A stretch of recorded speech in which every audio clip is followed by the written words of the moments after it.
Bienvenue dans cette vidéo où nous allons découvrir ensemble comment utiliser le Playground de WordPress. C'est une plateforme qui est bien utile si par exemple vous avez envie de tester un plugin ou un thème, de partager votre travail avec des collaborateurs ou de faire des démonstrations de sites que vous réalisez pour des clients. Le principe, c'est que vous pouvez créer instantanément un site WordPress, y intégrer tous les plugins, les thèmes, et bien sûr, vous pourrez aussi choisir votre version de WordPress et la version de PHP sur laquelle vous allez faire votre démonstration. Cette vidéo est réalisée par unclick.site qui est un organisme de formation certifié Calliope qui vous permet de vous former sur l'édition de sites WordPress et d'obtenir une certification reconnue sur le marché du travail. Vous pouvez financer toute formation en individuel ou en groupe grâce aux différents dispositifs CPF, OPCO, Pôle emploi. Si vous êtes intéressé par une formation, n'hésitez pas à me contacter, je laisse toutes les informations dans le descriptif de cette vidéo.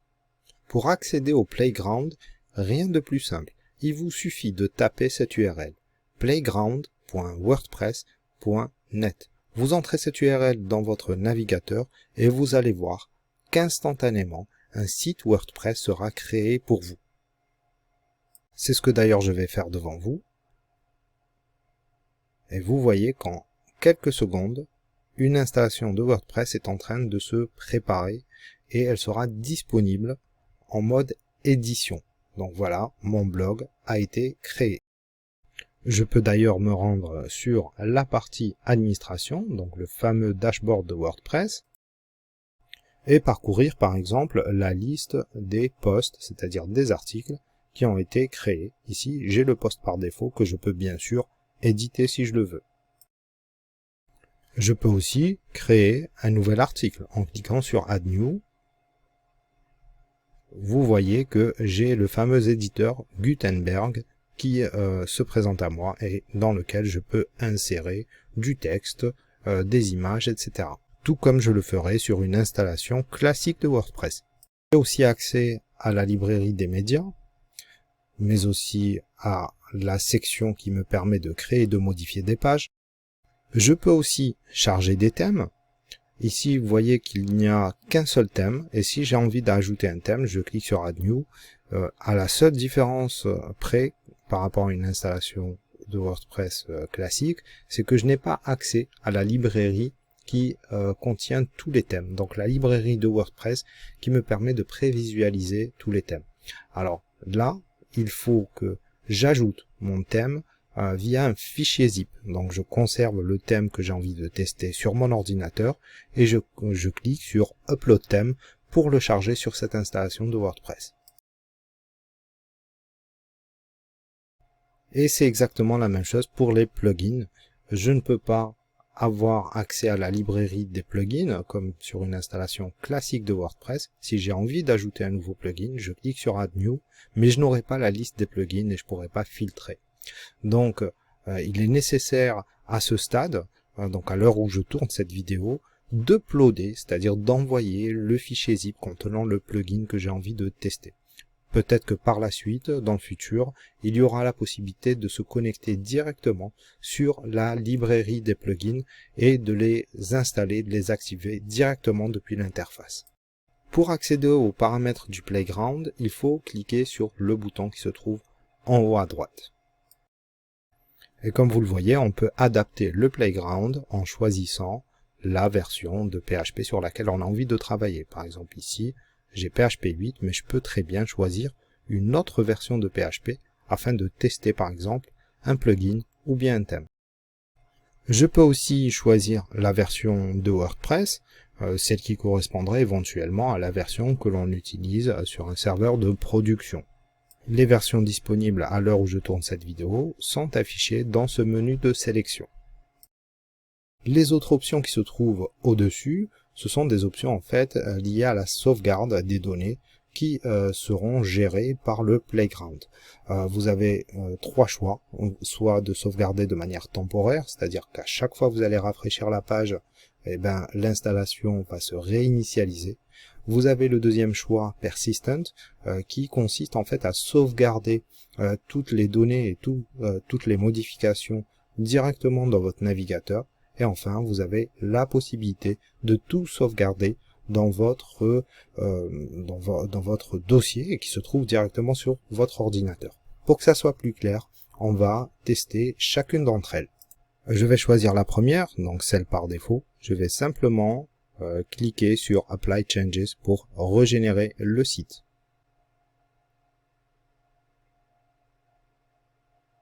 Et je vais maintenant tester devant vous pour voir ce qui se passe lorsque j'édite le site, que je change le titre, je mets par exemple bonjour, et puis que je sauvegarde la page.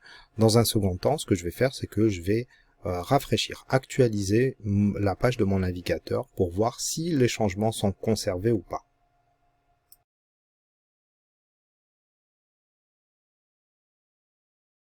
J'utilise toujours le fameux éditeur Gutenberg qui me permet d'effectuer les modifications. Je sauvegarde.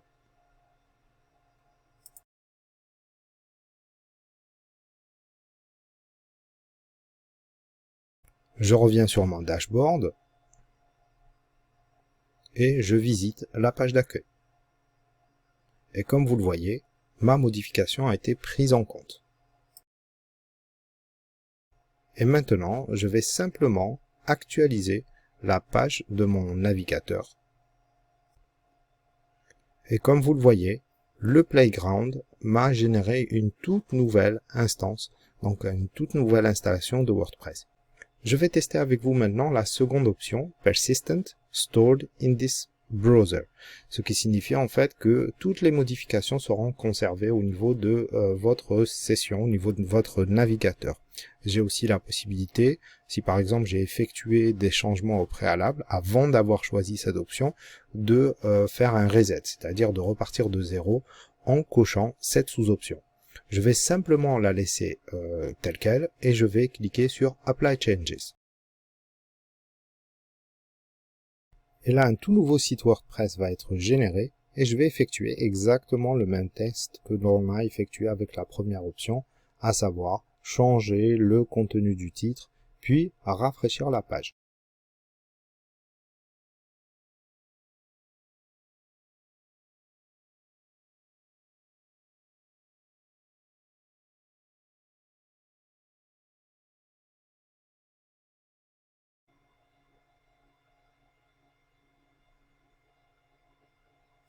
Et comme vous le voyez, le titre n'a pas été régénéré, donc j'ai la modification qui a été prise en compte et conservée au niveau de cette installation.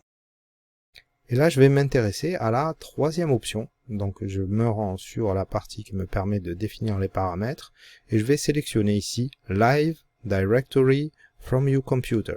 Ce qui signifie que je vais stocker, donc c'est une fonction en bêta, hein, donc je vais stocker les fichiers qui seront générés par le Playground directement dans un dossier qui se trouve dans mon ordinateur. Ce qui permet en fait d'avoir vraiment le travail en mode privé. Donc tout ce qui sera fait au niveau de la session du Playground ne sera pas uploadé, ne sera pas envoyé dans des serveurs distants. J'ai deux possibilités. Soit choisir un dossier vide dans lequel je vais sauvegarder les fichiers du Playground, donc c'est le Playground qui le fera pour moi, je vais simplement désigner le dossier vide, ou soit choisir un dossier dans lequel j'aurai préalablement sauvegardé ces fichiers-là parce que j'ai travaillé sur des sessions avant, donc et que j'ai envie de retrouver ce travail. Je vais donc commencer par cliquer sur Select Local Directory et je vais donc sélectionner ce dossier Playground qui se trouve à l'intérieur de mes documents. Et j'ai cette petite notification qui apparaît au niveau du navigateur et qui me demande en fait d'autoriser le Playground à modifier les fichiers pour qu'ils soient stockés au niveau du dossier que j'aurai sélectionné, que ce soit les fichiers ou bien les sous-dossiers qui seront présents au niveau de mon ordinateur et générés par le Playground lui-même.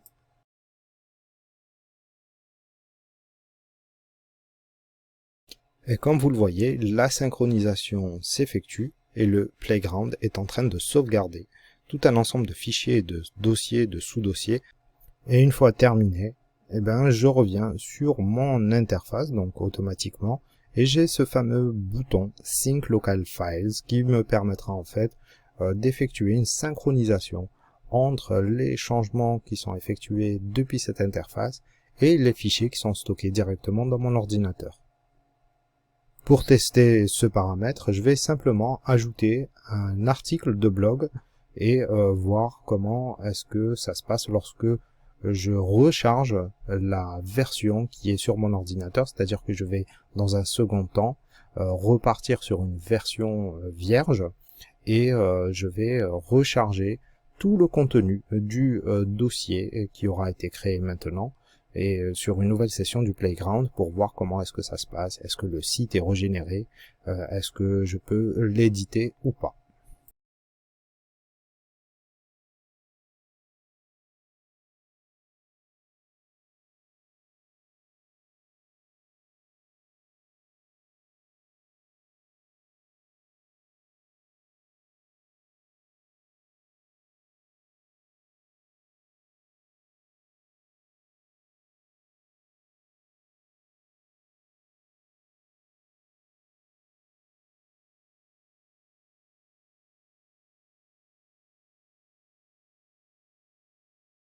Je vais maintenant régénérer un nouveau site en entrant l'URL, donc sans les différents paramètres qui se trouvent à la fin. Donc je m'arrête à .net pour générer un tout nouveau site et je vais réimporter le contenu du dossier qui est sur mon ordinateur.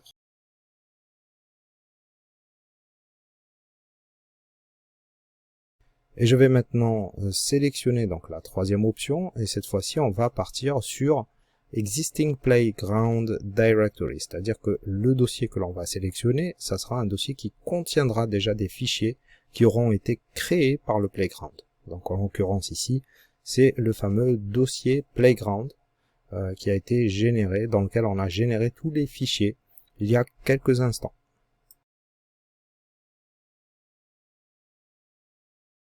Et comme vous le voyez, on retrouve le fameux poste, un nouveau poste et le titre que l'on a changé dans une session précédente, donc du Playground. La différence, c'est que maintenant, on ne peut pas éditer le site. On peut juste visualiser les changements qui auront été effectués puisque il n'y a pas la barre qui nous permet en fait d'accéder à l'administration et d'éditer les postes, etc. Et pour finir au niveau des options, vous voyez que en haut à droite, vous avez deux petits boutons. Un bouton qui vous permet en fait de sauvegarder votre site sous forme d'un fichier, d'un dossier zip qui va contenir tous les fichiers. Et vous pouvez aussi uploader, c'est-à-dire envoyer ce fichier au niveau du Playground pour régénérer le site. Ce qui peut s'avérer très pratique si par exemple vous avez envie de partager votre travail avec un collaborateur ou un client. Si vous avez envie d'aller un peu plus loin au niveau des différentes possibilités qu'il y a avec ce Playground, n'hésitez pas à vous rendre sur la page WordPress Playground. Je vous laisserai l'URL dans le descriptif de cette vidéo. Vous allez voir qu'il y a beaucoup d'autres options un peu plus avancées. Comment est-ce que vous allez utiliser l'API, comment est-ce que vous allez intégrer ce Playground au niveau d'un éditeur de code, etc. Vous avez différentes possibilités, bien sûr, la page est en anglais, alors n'hésitez pas à la parcourir si cet environnement vous intéresse. J'espère que cette vidéo vous a plu, n'hésitez pas à cliquer sur le petit pouce bleu, à vous abonner pour être informé lorsque je publie de nouvelles vidéos, et n'hésitez pas bien sûr à me contacter si vous avez besoin d'une formation en création et édition de sites WordPress.